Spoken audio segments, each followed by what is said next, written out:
Coming to you from the West Coast, this is Politicos. Today is September 13th, 2017, and this is episode 52. Politicos is a podcast that explores what's happening in British Columbia and across the country. If you haven't already, make sure to subscribe and leave a review on Apple Podcasts, and make it a 5-star ideally. Follow us on Facebook and Twitter where we're at PoliticosPod, and support the show at patreon.com/Politicos. I'm Scott. And I'm Ian. We're recording a day early today because we got a chance to Skype in Lindsay Tedds to talk about BC's budget. But first we have to thank our premier sponsor, which just happens to be Lindsay Tedds, for helping make this show possible. Well, let's throw it over to that interview. All right, we're sitting down once again with Professor Lindsay Tedds from the University of Victoria's School of Public Administration. Lindsay earlier this week was tweeting out a storm about the new budget update from the NDP government, the first NDP government in 16 years. So maybe just kick it off, Lindsay. Is this like the worst case tax and spend budget the NDP could have produced, according to the Liberals? Well, according to the Liberals, it seems like everything is the worst case scenario. I think that what we've seen in this, again, it's just a budget update. It's not a budget. I think this definitely you saw a different what's the word I'm looking for? It's definitely a different environment. Even those of us who were in the budget lockup, and I myself have been in other budget lockups under the Liberals. There was definitely a different environment. There were different stakeholders that were invited. The media room had a different environment. There was definitely a different vibe in the room, and that translated through in terms of what we saw in the budget update. There was much more a give and take across the variety of stakeholders. I think that what you saw was more money going to more vulnerable communities and less giving going to the business community. And when you saw the business community's reaction to it, you certainly saw their I don't think a lot of the business community was necessarily all that thrilled with what they saw in there. But overall, I think it was a much more balanced budget than what we have certainly seen in the past. So what were the sort of highlights for you? I mean, your focus is on tax policy, and was getting rid of a couple of these boutique tax credits kind of your top of your wish list? Well, it was nice to see the alignment of our tax credits with the federal system. So the federal government has repealed a few tax credits, including the child fitness tax credit, child arts tax credit. So the NDP has lockstep with them, gotten rid of the provincial ones. And that is good because that means if we didn't repeal them, and the BC Liberals didn't go lockstep with them, and as a result, we were going to have to continue paying administration costs. So when we align our tax credits with the federal government, we don't have to pay the administration costs. And when the federal government repeals them and we continue on with those tax credits, we pay a hefty price to the Canada Revenue Agency to continue on with those tax credits. And so what we're seeing, like the child fitness tax credit at the provincial level, the total, like the absolute maximum amount a household can get amounts to about $12.50. And yet the amount that we're paying to administer $12.50 is about $3 or $4. So it doesn't make much sense from a cost benefit perspective to keep these tax credits going when they no longer exist at the federal level. So it was nice to see that alignment. And then we also saw them get rid of the school supply tax credit that the Liberals brought in last year. Again, these are tax credits that only favor high-income households because they are non-refundable. A lot of households we see by looking at the tax filer data, despite the fact that they are filling in that line item on the tax form, these households don't realize that they're actually receiving absolutely no benefit from this tax credit. So it's nice to see cleaning up of the tax system. So they're starting to enact part of the green agenda, because this was clearly in the green agenda. The NDP NDP have a long way to go to clean up our tax code, but it's nice to see some movement in that area, because there's no evidence that these tax credits have any discernible benefit to behavior or to the economy. So yeah, absolutely. I think I had a nice little yes gif going on when I tweeted that one out. And that also went. I think one of the biggest ticket items that I almost did a yes in the budget room when the finance minister was talking was on the medical services plan premium. We know all of the parties committed to a 50% reduction, but there was this horrible implementation plan that the BC Liberals had outlined. There was going to have to be households reporting, those of us who our employer pays a portion of our premium. We were going to have to report our household income to our employers. Other individuals who don't have that kind of employee benefit were going to have to report a bunch of information to the government, and they were going to have to opt into this whole system. A whole administration system was going to have to be implemented on that premium relief. And it was so nice to see the NDP go, this is ridiculous. We're going to do an across-the-board 50% reduction for everybody. There's no applying for it. It's tied to income. And we're also going to raise the threshold at which people have to start paying it. So, yeah, I looked around the room and I had my hands up in the air and I went, oh, right, we're not allowed to cheer. That was a real positive thing that the NDP did, and you really do have to give credit where credit is due, and that is an area where I think the NDP should really take a bow. That was I'm really happy to see. I would have been much more happier had we just had much more movement on rolling the MSP into the tax system. But I take the small gains where we can get them, and that was a real good one.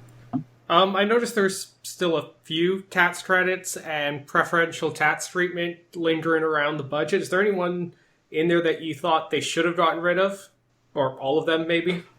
Most people who follow me know that I am not a fan of the mineral expense tax credit.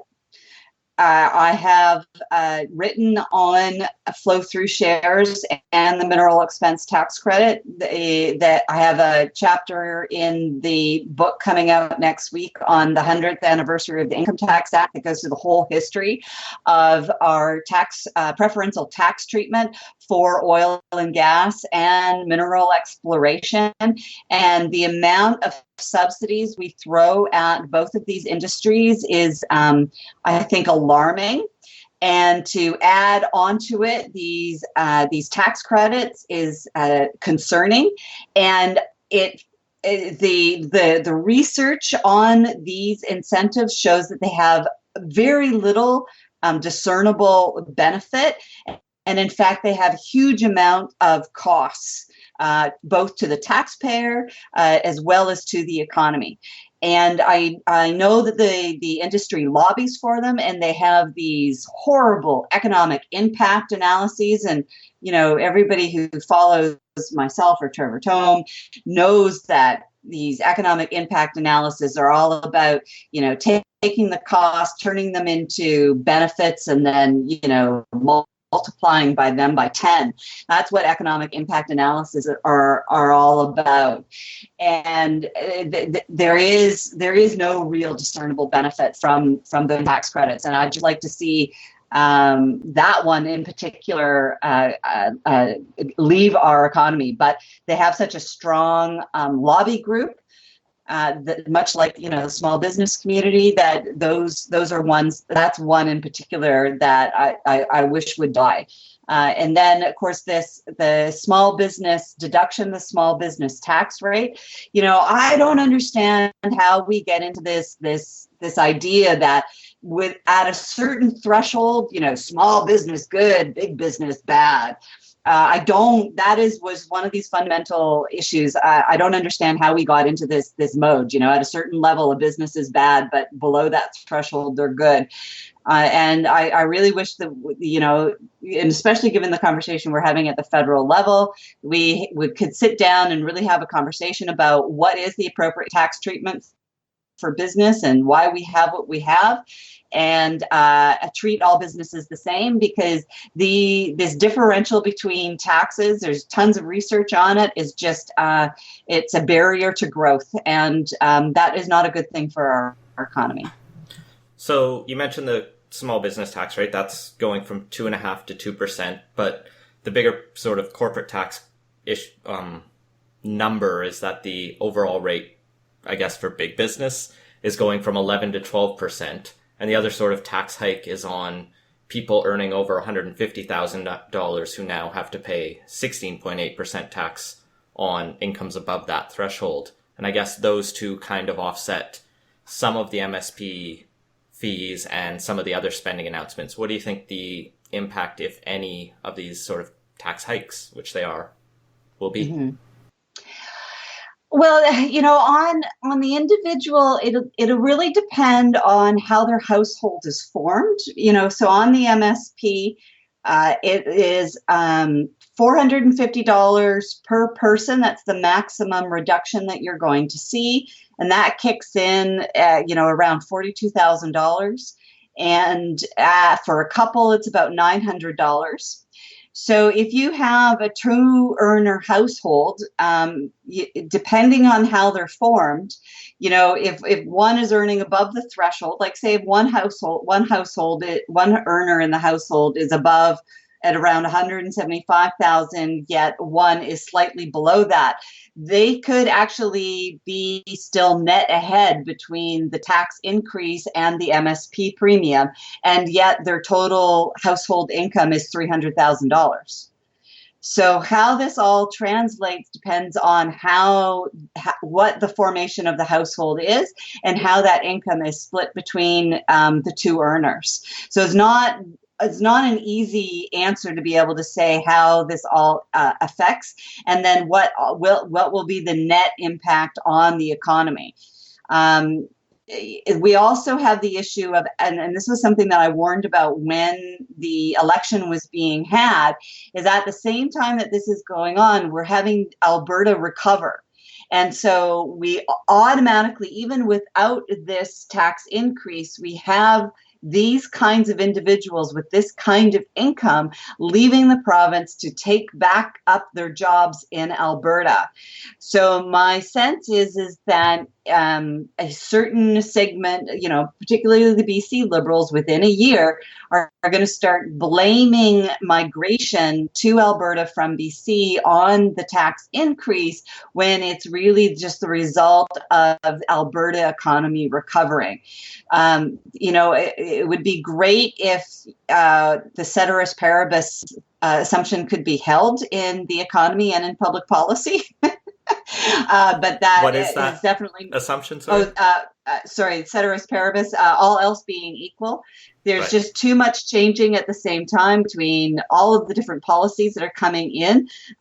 We have childcare spaces expanding, the MSP, taxes, we have housing issues. There's just so many things at play right now that, what is going to cause what in the economy, I think is just going to be really, really hard to disentangle over the short term. One of the things the Liberals are always going to hark on with the NDP is sort of the rising debt. And this budget does add, think another billion or a couple billion to BC's provincial debt.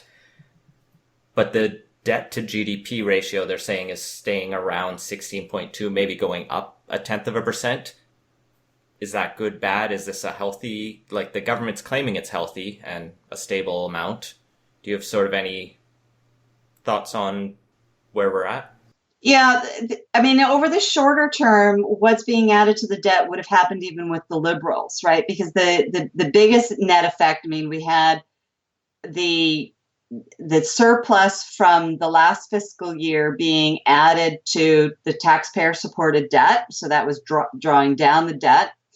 And then we had this transfer of the Transportation Investment Corporation being moved on to taxpayer supported debt because the tolls weren't supporting that debt. Now, that would have happened under the Liberals too, and it would have happened under any government that formed, because one, tolls weren't enough to support the taxpayer. There wasn't enough to support the debt, so it was no longer a self-supported corporation, and hadn't been since the corporation was formed. And that was in the public accounts. The auditor said this has got to stop. And the Liberals had, if you remember, they were capping tolls at $500. So it was worsening the problem. And so again, they couldn't stay as a self-supported debt entity. So no matter what, that transfer of debt was going to happen. And so there was always going to be this net increase that was going to happen. But we're also seeing, so with the debt to GDP in the province is, I'd like to say on fire, but that's a bad thing to say in this province right now. The economy is doing very well right now. We are looking at growth depending on whose estimate you're looking at, right? It came in at about 3.7 last year. The government is using an estimate about 3%, but some people are estimating as high as 3.6%. We haven't seen growth like this since around 2000. So this is an economy that is growing at quite a clip, and it's matching that of which the Alberta economy is growing as well. So when the bottom part of that ratio is growing, we can do whatever we want to the top part of it, right? And so it's when GDP is growing, that is an indicator of the amount that the income that can support the debt. So this is what we're talking about with the Liberals in Ottawa, right? It is possible to grow your income to self-support the debt. We have this little gift that we keep using about magic paying off the debt. This isn't a joke. This is the magic. We can grow ourselves out of a debt and deficit. And this is it. The tricky part with British Columbia is the amount that this growth is based off of one sector. And we all know what that sector is. It is housing. Right. So when we're looking at least 1/3, if not 1/2 of our economic growth being based off of one sector, then it doesn't take much for that magic to come crashing down around us. And that is the concern, is that it just takes what we have going on right now. The Bank of Canada, what was that, just last week, raised the interest rate 25 basis points. We're up 1/4. And we're looking at about, it's going to raise it about 6 times over the next year to year and a half. We don't know how fast they're going to go because they're concerned about how much debt Canadians are holding. So the faster they raise that interest rate, the faster that part of our economy is going to slow. And the faster it slows, the faster then GDP starts slowing, and then the faster that this car starts crashing down around our knees. So that the finance minister did allude to this in her talk to the budget lockup. She wasn't as alarming as I am being right now, but this is what she is when she has that $600 million contingency in the budget. This is one of the things she has in the back of her mind. So this is being billed as a affordability budget, kind of helping the average person get by a little more, particularly MSP, getting rid of tolls. But a lot of that isn't really making things more affordable so much as just shifting how the costs are being covered.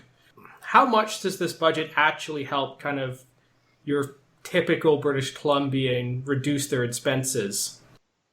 I Scott, I think you and I sort of look at this in the same way, right? I mean, this is a little bit of a shell game. Somebody has to pay for the bridges and somebody has to pay for healthcare. So, sure, there's a handful of you guys in Vancouver who are not paying tolls, but it's the rest of us in British Columbia who are now paying for that infrastructure. So the rest of us will face these costs. And with healthcare, for those of you who don't know what I say about this, you're dreaming in gumdrops, candy canes, and unicorns if you think we can pay for healthcare without replacing those MSP premiums. Healthcare takes up 50% of our budget, and it is growing. We can't afford to lose, $4.3 billion that we were collecting from those MSP premiums. And we have no solution to get healthcare under control. I don't remember anything in the NDP budget, NDP platform that alluded to getting healthcare under control. And in fact, I saw them spending a significant amount of money on the healthcare platform. So this MSP task force that they are going to put together, there is no other recommendation than rolling in those MSP premiums into the tax system. So within the next, they're going to, that task force is going to have to report back to the finance minister by the spring. They have no option but to replace those premiums with a tax increase. The NDP pitched that task force and a couple others out there. Are you basically just waiting by your phone for the phone call?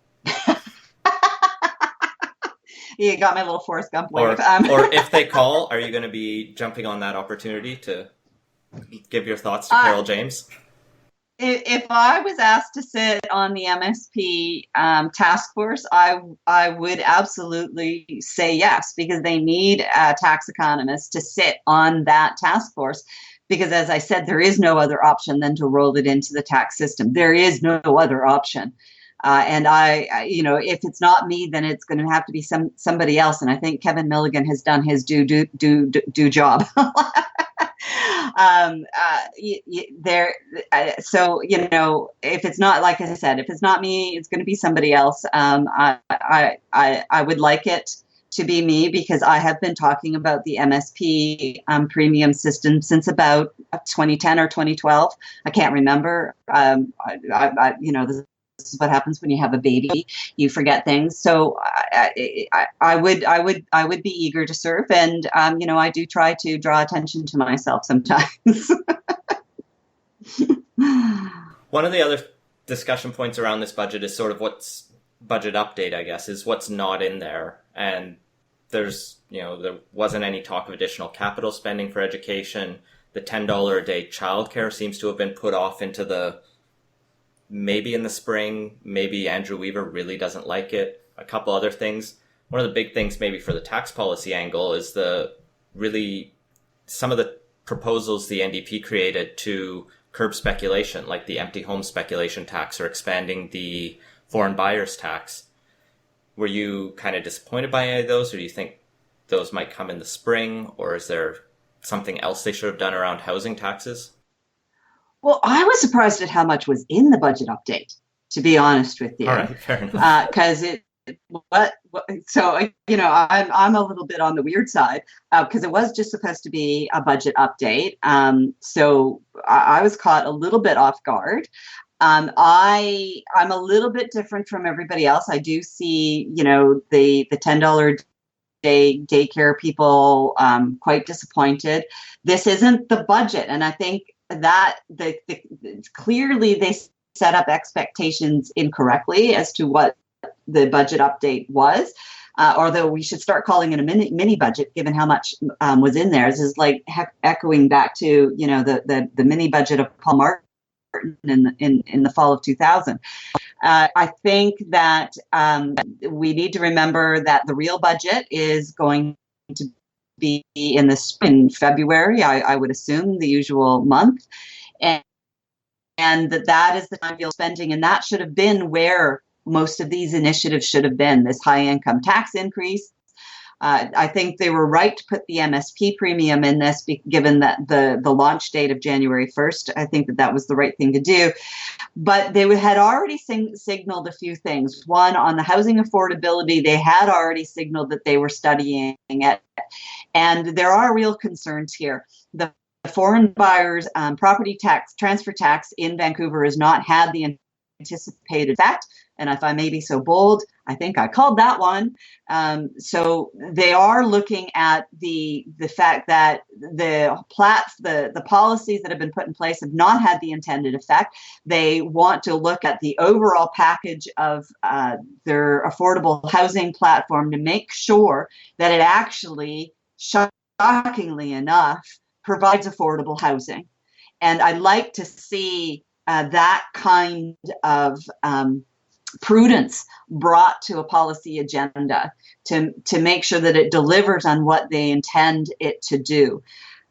With the $10 a day daycare, that is a 10-year rollout. And that was in their election platform. It was always a 10-year plan.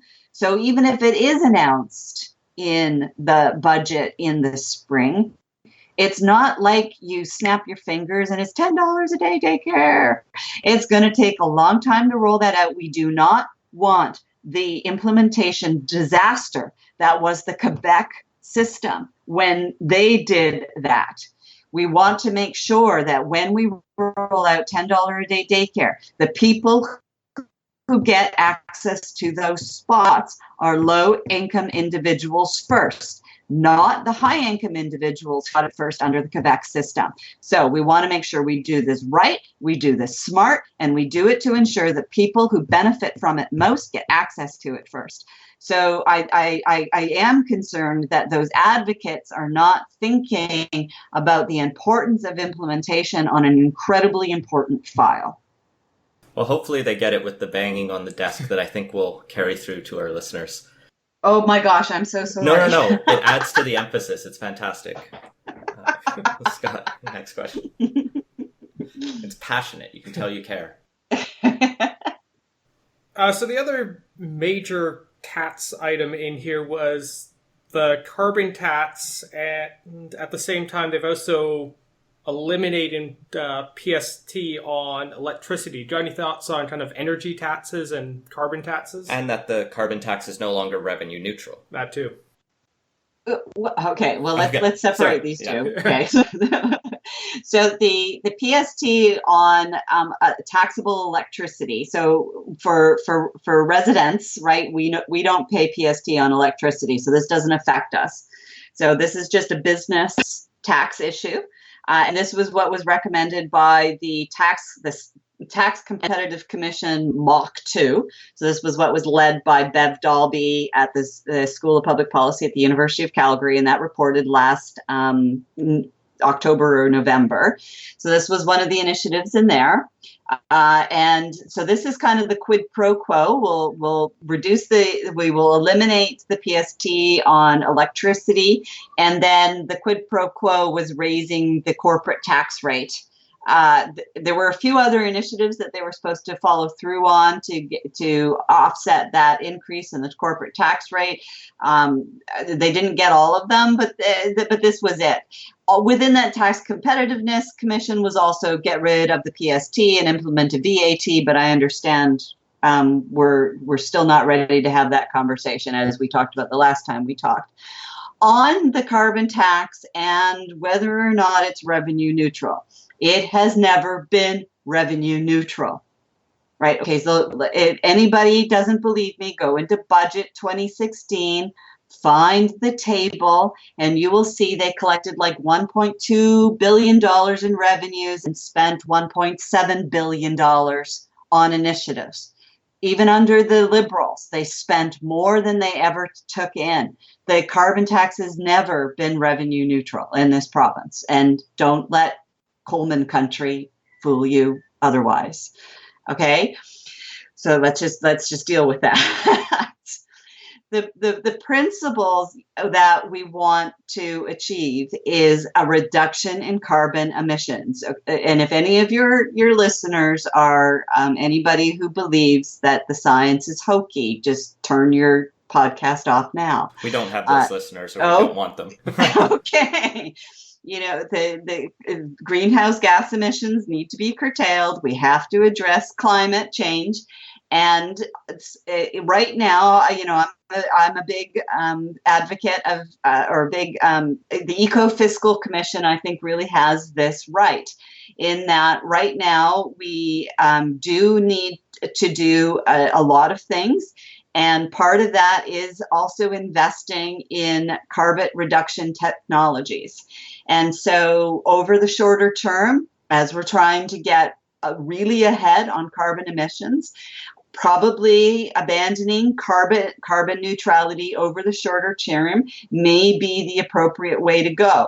Giving these tax credits back to low-income individuals to ensure that they are not in a worse shape, so that they can reduce their carbon footprint without having to take food out of the mouths of them and their kids, so that they can keep a roof over their head, and so on and so forth.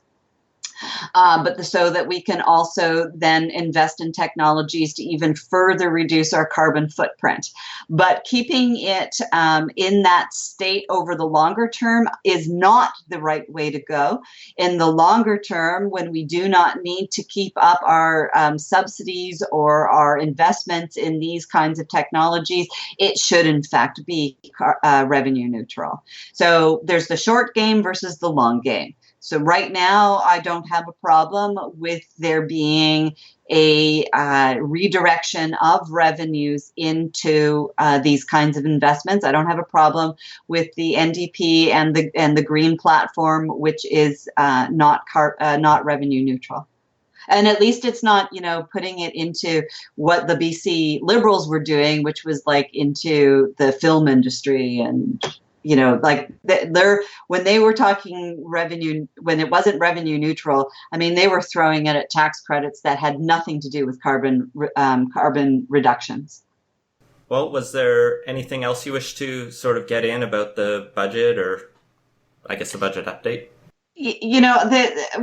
One of the things that I would just say is one of the things that I'm very, very concerned about is how much money the NDP are booking aside while raising taxes. Between the forecast error, the contingency, and the surplus, there's $1.15 billion of money not being spent while they are raising taxes on businesses and high-income earners. And while I do not think anybody should cry for households like mine or for large corporations, I think it is a dangerous game to raise taxes on households in a very expensive province to live in when you are booking those kinds of potential surpluses. There is too much of a danger for that kind of money to be pissed away at year end to ensure that they don't book a large surplus and have to put it down onto the debt. And the burden it can put on certain households is high for that kind of play money. So I am very disappointed in the NDP for doing what they did. I think the timing was wrong, and I think that doing it in that kind of environment is a good way to get those 3% of earners. Again, don't cry for us. I'm not suggesting that, but the optics of that is not a good way to get the support of those individuals who, given how tight that election was, you do need those individuals to swing your way the next time around. So would you have seen them hold off on the tax hikes until the spring, or find some extra spending to plug that hole? I would have held off. Well, as I said, this should have just been a budget update. I would have held off on some of those announcements, and I would have absolutely held off on these tax increases. I would have managed expectations much better than what they did. But, nobody asks me. I just get invited to the lockups. Well, fair enough. I think that's all we have for today. I'm sure we'll have you back again and again, and fellow UVic academics when it comes time. Thank you once again for joining us. And, thank you. Thank you. And do you just let our listeners know where they can find you? And tell us about your new book. So you can find me on Twitter at Lindsay Tedds, I think is my Twitter handle. That's where you can mostly find me these days. Although I am teaching now, so it not as much as before. I have a chapter coming out in a book, and it's called. I actually don't know what it's called. Something about the 100 years of the Income Tax Act, I think is what it's called. Because next week, on Wednesday, is the 100th anniversary of the Income Tax Act. Well, the freemen on the land will definitely be ruining that day, but... Oh, I hope they don't crash our event. So yeah, I'm flying to Ottawa for like a total of 36 hours to go to the book launch. Sounds like the most nerdy thing you can do, but as long as you have fun. It's right up there, yeah. All right. Well, thank you very much for having me, and we'll talk to you later. So moving on to quick takes.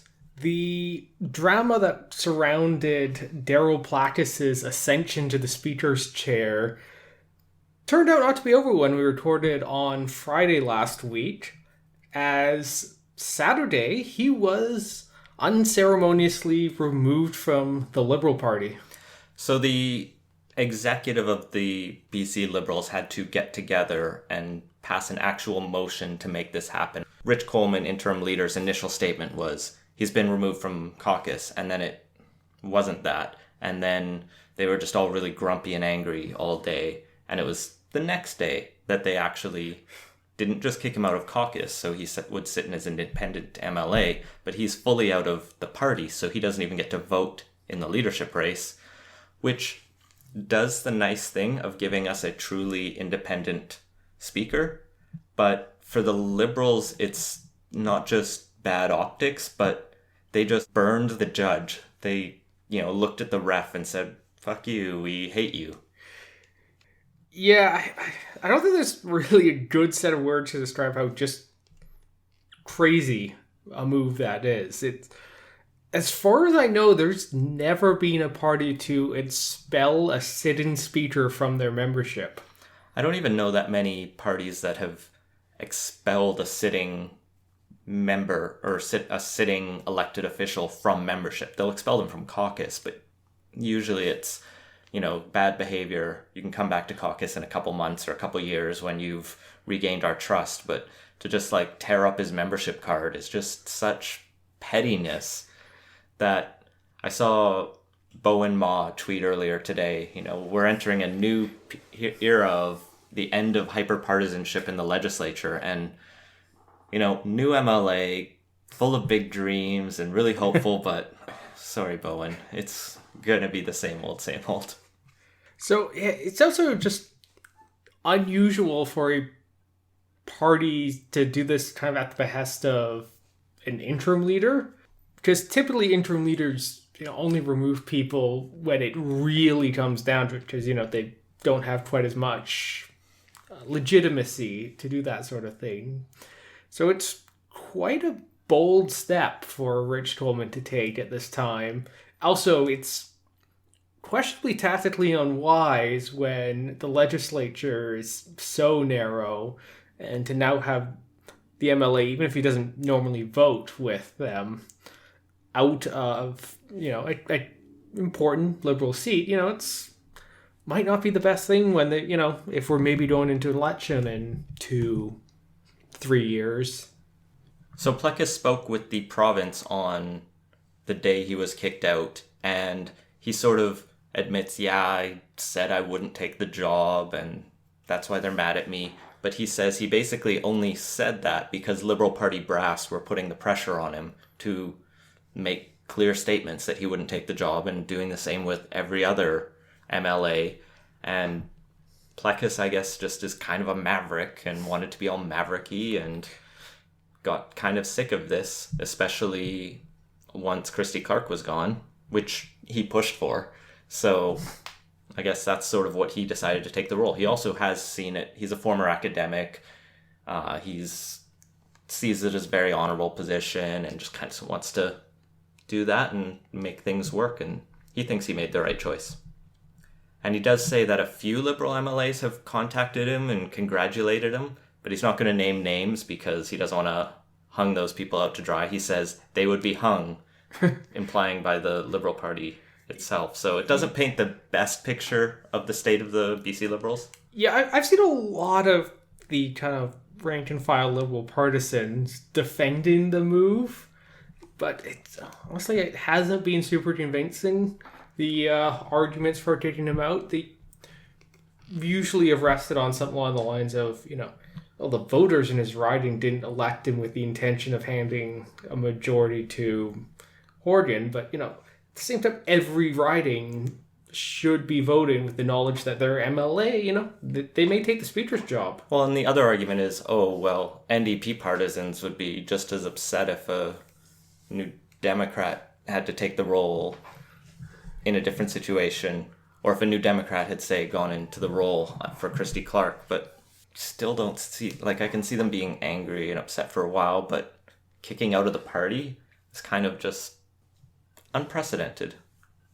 The other news this week, actually just today, is discussions over when the campaign finance reform will come about. The first move was Andrew Wilkinson, the BC Liberal MLA for Vancouver-Quilchena, however you say it, releasing a private member's bill for campaign finance reform. And he says it's basically what the Christy Clark government introduced in its weird... We need a name for that week of fake government. Like real government, but fake government. So he's introduced that bill, and this put pressure on the government to bring something about. So David Eby was speaking with reporters, since it's his file, talking about how they'll bring forward a government bill next week. I guess earlier this week they were saying there's constitutional issues, that's why they've had to delay it, which... Yeah, they've still been, throughout this week, kind of taken the... it's important to us, but, let's not be hasty here stance. And they've softened that a bit after this. With this Liberal private member bill, no one's really endorsed it, except for the BC Liberals, or at least Andrew Wilkinson, who I have to assume has the blessing of the party at this point because of how the Liberals seem to be going. But what the NDP and the Greens are saying is, great, the Liberals have put forward a bill. That means there's unanimous consent for some kind of change, so we just gotta get on with it and bring forward our reforms. And I do remember that when the Liberals introduced their bill, there were a couple flags for me, at least, in terms of third-party fundraising rules and some of these other things. The core is pretty simple, and I guess we'll see next week when Eby tables whatever legislation they've come up with. The one thing that was interesting in John Horgan's comments on this bill, though, he suggested it would be something that would look at the last-minute fundraising of the BC Liberals, as well as even the early fundraising by the BC NDP, which suggests it might be a retroactive bill to try to clamp down on the Liberals. And if it hits the NDP, they might just have to own it. Yeah, but that's a fine line. You can't look too kind of partisan about it. Granted, the province just kind of was pretty fed up with how the Liberals were handling it, but it can only go so far. And when it starts to look like a very clear partisan move, there's no risk of losing some of the moral high ground. Well, moving on to something a little more local. Apparently, one of the Parks Board commissioners thinks children were having too much fun in our parks and wants to ban balloons. Specifically, this is Green Party Parks Board Commissioner, because of course it would be the Green Party, Stuart McKinnon, who says the latex or plastic gloves may be whimsical, but even the green ones aren't very green. So he wants to ban balloons in city parks and recreation centers. This is a very simple motion he's putting forward, which, after the whereases, basically just comes down to the Parks Board prohibiting the use and or display of balloons in parks, community centers, and other areas of jurisdiction. Just a blanket ban on balloons, which seems ridiculously unenforceable because I guess they could send bylaw officers around to fine people who have balloons, which just sounds like the worst job for a bylaw officer in terms of literally anything else they could be doing with their time. Like, hey, there's a children's birthday. Let's go slap them with a $150 fine. This is the same Parks Board that brought in a smoking ban on beaches, which was pretty controversial because it's outdoors and not a lot of Vancouverites smoke cigarettes, but they smoke other things, and those get captured by these kind of bans. So the bylaw officers have to go around ticketing people for smoking, but to chase them after balloons, and I understand all the environmental impacts, the animals could choke on them, but that seems like a waste problem rather than a product itself. Like, as long as you're disposing of them, and I know we want to go to a zero waste city, but still. Yeah, and it's not like the balloons become any less wasteful if you use them off of city parks property and, on the sidewalk beside the park, which would not be covered by this. So it's, even if getting rid of balloons is a worthwhile goal, which I'm far from convinced it is, probably the Parks Board is not the right people to be doing this. It's not clear if he has the support of any other Parks Board councillors. We couldn't name the other Parks Board councillors. I couldn't even tell you who has the majority on it right now. That's how many people are there. I know this is something that prompted past guest of the show, Dave Moscrop, to question why we even have an elected Parks Board. Vancouver likes to brag that we're the only city with an elected Parks Board in North America, but sometimes too much democracy, I guess, is a bad thing, according to some political scientists. Well, also in local municipal politics, the ongoing by-election is maybe heating up. Vision Vancouver has released, I guess, or uncovered a video of the NPA candidate, Hector Bremner, who is trying to position himself as the pro-supply, like, let's get lots more housing out there. He wants to increase supply significantly and immediately. But it turns out there's a video of him from actually just this summer, July 25th, where he's actually complaining about a potential development downtown. Well, yeah, this specifically is him speaking at a council meeting. So this wasn't so much a hidden video uncovered as a matter of public record in the city government. So in his statements, he says, quote, "Not all development is equal and not all of it is divine," which he's saying in agreement with people who are opposed to a building at Burrard and Nelson. But he was on the opposition to development, which is kind of ironic. I don't know if it's a make or break kind of deal for a candidate, other than just being amusing. The main problem is it bucks the narrative he's trying to set. Yeah, so this was, I believe, a block or two from where he lives, is where this development was in. And I'm for development, except just not here, is pretty much the definition of NIMBY. Anytime we have one of these developments go before council, nobody ever comes to there and says, I'm just against development in general, or almost nobody ever does. But it's always, it just can't be right near where I'm living. And, it doesn't really matter if it's a 60-story luxury condo building or a social housing project, or low-income housing, whatever it is. That's always the message that gets said. Now, to be fair to Bremner, he's mostly proposing low-rise developments and townhouses throughout the city, which is a little different than a giant tower, but it's not a good look. And if he was planning on running for council on let's build a whole bunch of housing, it's probably not a good idea to be on record opposing housing. It's still, though, if you're the pro-supply, let's keep building, have lots and lots more supply, just keep building, pro-development side, you don't have a lot of choices in this election. Vision is kind of your default to if you haven't been happy, then you're not going to go with vision. You got a bunch of candidates on the left. Bremner, for this fault, looks like a little bit of a hypocrite, but he's still on the pro-development side. So all I can see Vision really doing with this press release and trying to make a stink out of this is really just suppressing the vote, just convincing people, look, fine, you want a pro-development candidate? We're pro-smart development or something, whatever. Or else there aren't any, so just stay home and boycott this election. Which it is a by-election. People will probably do that anyway. So I don't know if this will have any effect. Unfortunately, there's no statement or response from Bremner.